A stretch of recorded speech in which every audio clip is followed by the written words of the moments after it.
Vendors at Harrisburg's Broad Street Market are pretty unhappy. They've been through a lot, and now the rent is going up. Even for those who lost their stands in last summer's fire. Sonica Bargo. That's tonight's top story. Sonica? Dennis, Alicia, business owners have been frustrated for months, and now they're angry. They say this is the wrong time to put another burden on vendors, but market leadership says the rent increase is necessary just to keep the place alive.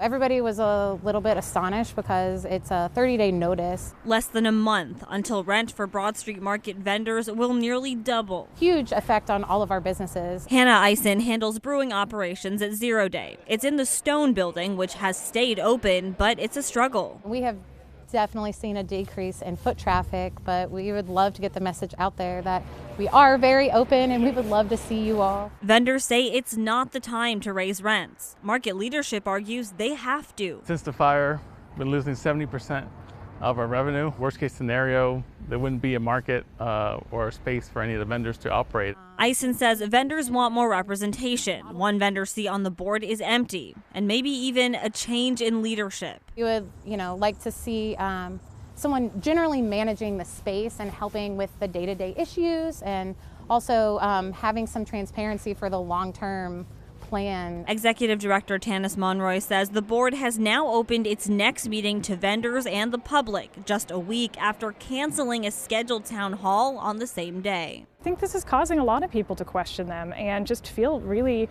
unheard and not taken care of. Elementary coffee owner Andrea Grove decided at the end of 2023 to leave the market after 9 years.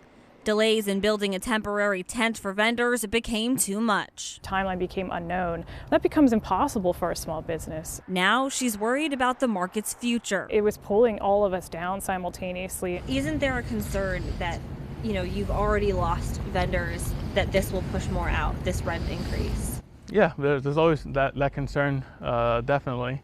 But we just gotta take it one day at a time and see how we can work together. It's not just about our, individual businesses, but it's about the community as a whole that this space serves.